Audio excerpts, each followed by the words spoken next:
The entertainment complex occupied an entire city block. Legitimate nightclub on the ground floor, restaurant and lounge on the second level, event spaces for private parties. The business had operated for 6 years with proper licensing, regular tax payments, and no significant violations. Popular venue. Well-known ownership. Part of the city's nightlife landscape. But financial intelligence units had been tracking suspicious activity. The complex's revenue exceeded what the visible operations could generate. Cash deposits in amounts that triggered reporting requirements but structured to appear legitimate. Wire transfers to and from overseas accounts with no clear business purpose.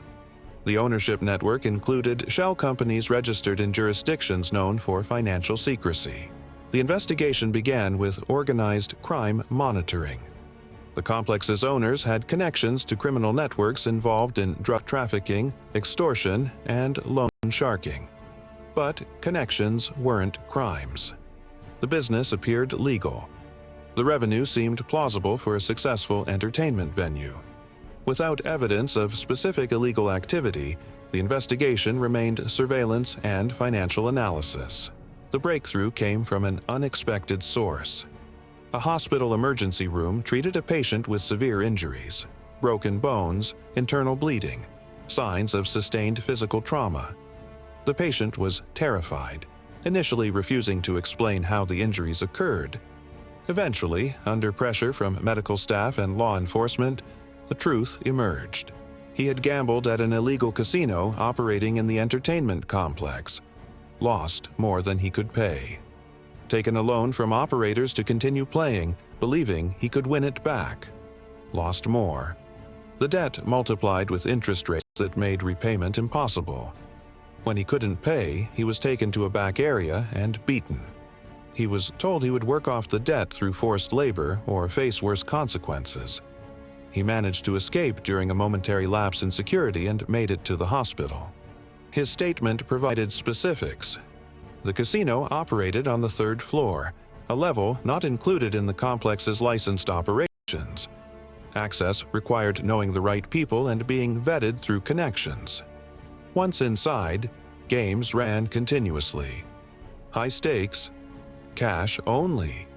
No documentation. Loans available for those who ran out of money.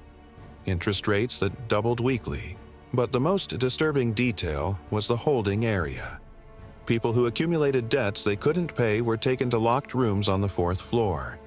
They were told they would work off what they owed through various services, sometimes legitimate labor, sometimes criminal activities, sometimes being sold to other criminal organizations for use in trafficking operations. The debt was a trap. Once someone borrowed from the casino's loan operation, escape became nearly impossible. Federal warrants were obtained based on the victim's testimony and financial evidence. But the tactical planning was complex.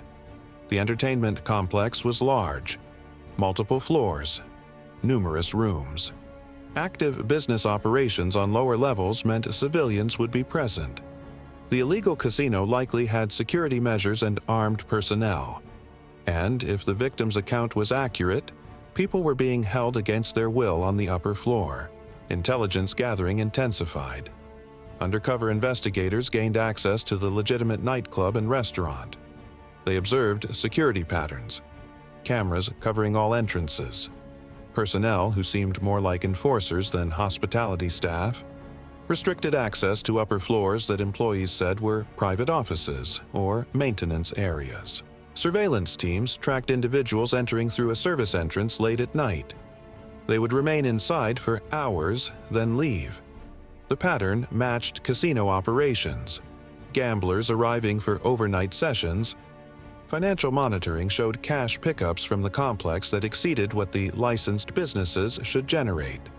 The money was being deposited through structured transactions designed to avoid scrutiny while moving large volumes through the banking system. The tactical briefing outlined a multi-floor operation.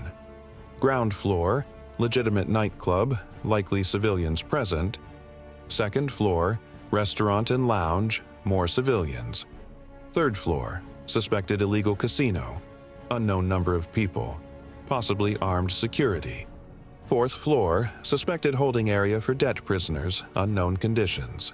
The raid required coordination. 4 SWAT teams. Federal agents specializing in financial crimes. Victim assistance coordinators prepared to support anyone found in the holding area. The operation would execute during early morning hours when the nightclub was closed, but the casino would still be active based on surveillance patterns. The warrant was executed at 4 in the morning. Multiple entry points breached simultaneously. The nightclub was empty except for cleaning staff who were quickly secured and cleared from the area. The restaurant level was vacant. Security personnel stationed at stairwell access points were detained before they could alert the upper floors. The 3rd floor was different. The door at the top of the stairs was reinforced steel with electronic locks. The tactical team bypassed the system using a portable electromagnetic override device. The door opened to reveal a full casino operation: gaming tables, slot machines, a bar area, and approximately 40 people: gamblers, dealers, security personnel, and operational staff. The entry was overwhelming force. SWAT teams swept through the space with weapons ready, commands echoing off walls covered in soundproofing material. The gamblers froze. The dealers raised their hands. Security personnel, 3 of them armed with handguns, were identified and controlled before they could react. The casino was operational and sophisticated. Professional gaming equipment, cash counting machines, a vault area containing hundreds of thousands in currency, record-keeping systems tracking bets, wins, and, most importantly, debts. The computers held detailed accounts of who owed what, how interest was calculated, and what collection measures had been taken. But the tactical commander's priority was the 4th floor. If people were being held, they needed immediate rescue. The stairwell to the 4th floor was accessed through a door behind the casino's bar area, locked and marked as maintenance access. The tactical team breached it to find stairs leading upward. The 4th floor was a different world. No luxury, no entertainment atmosphere, just a corridor with 8 doors. Each door had external bolt locks, small observation windows. The first door was opened to reveal a room barely larger than a prison cell. 2 people inside, a man and a woman. Both appeared malnourished and exhausted. When asked how long they had been there, the man said 9 days. The woman said 16. Both had accumulated gambling debts in the casino below. Both had been told they would work off what they owed. Instead, they were locked in the room, given minimal food, and taken out periodically for assignments. The man had been forced to work as a courier delivering packages he knew contained drugs. The woman had been forced into service at another criminal operation owned by the same network. The second room held 3 people, varying time periods of confinement, all with the same story: gambling losses, loans with impossible interest, inability to pay, then detention. One person had been held for 23 days. The debt had grown from $5,000 to over $30,000 through compound interest. He was told he would never pay it off and would be transferred to a labor trafficking operation in another state. The third room contained 2 more. The fourth room was empty but showed signs of recent occupancy. The fifth room held 1 person, a young man who had been there for 7 days. The sixth and seventh rooms each held 2 people. The 8th room was different. It appeared to be an office where records were kept tracking the debt prisoners and their assignments. In total, 13 people were found in the holding area. All had been confined for periods ranging from 1 week to over a month. All had accumulated gambling debts and been trapped by the loan system. All were being forced to work off debts that were designed to never be fully repaid. Medical teams were called forward. All 13 showed signs of malnutrition and dehydration. Several had untreated injuries from beatings or forced labor. One woman had a broken finger that had healed improperly because no medical care was provided. A man showed signs of drug withdrawal. He had been using substances before gambling, and confinement meant forced detoxification without medical support. the casino operation was shut down completely. The 40 people found on the third floor were detained and separated for interviews. The gamblers were questioned about their knowledge of the holding area. Most claimed ignorance. The dealers and staff knew. They saw people being taken upstairs. They knew about the loan operation and its consequences. The security personnel were directly involved in enforcing the debt collection and managing the prisoners. The computers seized from the casino and the holding area office revealed the operation's scope. Over the past 18 months, the illegal casino had processed approximately $8 million in bets. The loan operation had extended over $300,000 in high-interest debt. 47 people had been held in the fourth-floor rooms at various times. 13 were found during the raid. The others had been released after working off portions of their debt, transferred to other criminal operations, or disappeared entirely. Records showed some debt prisoners had been sold, transferred to human trafficking networks for amounts that supposedly satisfied their casino debts. The selling prices ranged from $10,000 to $20,000 per person. Once sold, they became someone else's property in the criminal economy. Tracking them would require extensive investigation and international cooperation. The casino's connection to money laundering was evident. The cash processed through gambling was mixed with funds from drug operations and other criminal enterprises. Wins and losses were manipulated to justify large cash movements. The casino took a percentage, provided laundering services to criminal organizations, and trapped vulnerable individuals in debt slavery. The complex's ownership network was exposed through the seized financial records. The entertainment venue was owned by a legitimate business entity, but that entity was controlled by shell companies connected to organized crime figures. The profits from the illegal casino and loan operation were distributed through this network, disguised as legitimate business revenue. Federal prosecutors coordinated charges. The complex's principal owners were identified and arrested. Charges included conspiracy, money laundering, loan sharking, kidnapping, human trafficking, and operating an illegal gambling operation. The security personnel who managed the debt prisoners faced charges of kidnapping, assault, and human trafficking. The dealers and casino staff who participated knowingly were charged with conspiracy. The 13 people found in the holding area were classified as trafficking victims. They had been lured by gambling, trapped by debt, and confined against their will. Their forced labor, whether delivering drugs, working in other criminal operations, or being sold to trafficking networks, met the legal definition of human trafficking through debt bondage. Support services were provided immediately. Medical care for injuries and malnutrition. Psychological counseling for trauma. Legal assistance to ensure they faced no charges for activities they were forced to perform while held captive. Housing and financial support during recovery and investigation. Their testimony was critical. They described the casino's operations, how debts were calculated with interest that made repayment impossible, how they were taken to the fourth floor and locked in rooms, how they were threatened with violence or sale to worse situations if they didn't comply with forced labor assignments, how they saw others disappear and feared they would be next.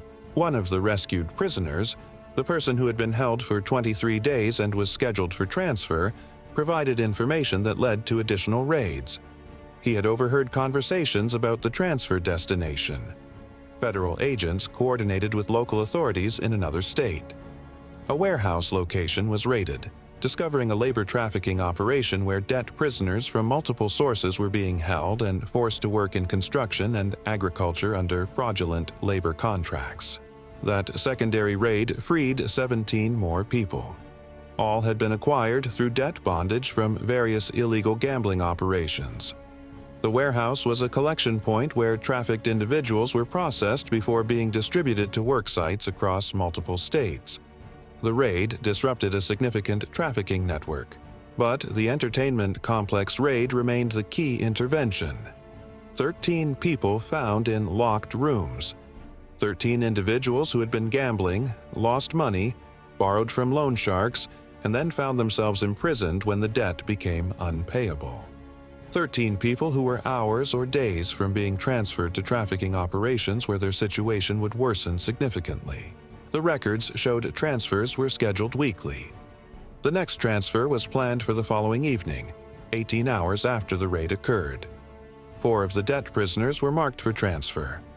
They would have been moved to the warehouse operation, then distributed to work sites where they would labor under fraudulent contracts with no freedom to leave. 18 hours. The raid happened at 4 in the morning. The transfer was scheduled for 10 the following evening. The tactical teams executing the warrant gave those 4 people less than a day of remaining time before they would have vanished into a trafficking network where recovery would have been exponentially more difficult. The casino operated until the moment of the raid. The night before, gamblers had been present. Bets were placed. Losses accumulated. New debts were created. The cycle continued until tactical teams breached the doors and shut it down. The entertainment complex's legitimate operations were suspended during the investigation. The nightclub and restaurant licenses were revoked. The property was seized through civil asset forfeiture. Eventually, it was sold, with proceeds going to victim compensation and law enforcement resources. The investigation into the 47 people who had been held in the 4th floor rooms at various times expanded into a massive effort. 12 were located alive. They had been released after performing forced labor assignments that the casino operators decided satisfied portions of their debt. All confirmed the conditions described by those found during the raid. All required medical and psychological support for trauma. 7 were found in other trafficking situations. They had been sold or transferred to criminal networks and were being held in various locations. Coordinated raids freed them, though their situations had deteriorated significantly during the time between transfer and rescue. The remaining 28 were missing. Investigators worked through various possibilities. Some might have been released and chosen not to come forward out of fear. Others might have been killed. The casino operation had shown willingness to use violence to enforce debt collection. Some might still be held. The families of the missing were notified and assisted. Missing persons investigations were opened or reopened. The cases became priority efforts for federal trafficking task forces. Some cases would eventually be solved. The prosecutions moved forward with overwhelming evidence. The complex's owners were convicted and received sentences ranging from 25 to 40 years. The security personnel who managed the debt prisoners got 15 to 25 years. The dealers and operational staff who cooperated received reduced sentences in exchange for testimony. The case exposed how gambling operations can serve as front-end mechanisms for human trafficking. Vulnerable individuals attracted by the possibility of winning money become trapped by debts structured to be unpayable. The transition from gambler to debtor to prisoner happens quickly. Once locked in the holding area, victims lose all agency and become commodities in criminal labor markets. Legislative attention followed. Enhanced regulation of cash-intensive businesses. Requirements for suspicious activity reporting related to loan operations attached to gambling. Protections for individuals reporting suspected trafficking connected to debt bondage. The case became a model for identifying and prosecuting operations that use financial debt as a mechanism for forced labor. But for the tactical teams, the memory remained powerful. The casino on the 3rd floor, bright, active, seemingly just an illegal gambling operation. Then the 4th floor, the locked doors, the people inside who had come to gamble and ended up imprisoned. The records showing scheduled transfers. The realization that hours separated rescue from permanent loss into trafficking networks. The raid stopped gambling operations generating millions in illegal revenue. It disrupted money laundering serving criminal organizations. It shut down a loan sharking operation designed to trap victims. And it freed 13 people from locked rooms where they were being held as debt slaves. 13 people who had made bad decisions about gambling, who had borrowed money they couldn't repay, who found themselves locked in small rooms, given minimal food, threatened with violence, and forced to perform criminal labor while debts grew faster than they could work. until the morning tactical teams breached the entertainment complex, swept through the casino, opened the locked doors on the fourth floor, and freed people who had been property in an economy that valued them only for the labor that could be extracted or the price they could be sold for. The complex is gone. The building has been demolished. The property is being redeveloped into affordable housing, a deliberate transformation from a site of exploitation to community benefit. The casino that operated for 18 months trapping people in debt slavery is just evidence in criminal cases and memories for the people who survived it. But those survivors carry permanent marks: financial devastation from gambling losses, legal problems from activities they were forced to perform, psychological trauma from confinement and threats, trust issues that make social integration difficult, the physical and emotional toll of being treated as disposable labor.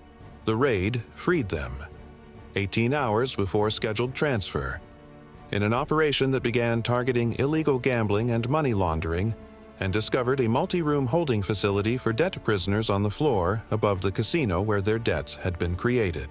The SWAT teams had entered expecting an illegal gambling operation.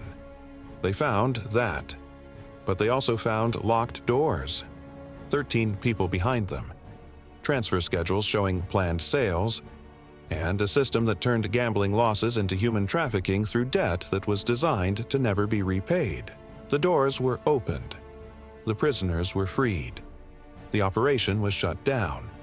And 13 people learned that the confinement they thought was permanent was actually over, that the threats were no longer enforceable, that they were no longer debt slaves waiting for transfer but survivors waiting for justice.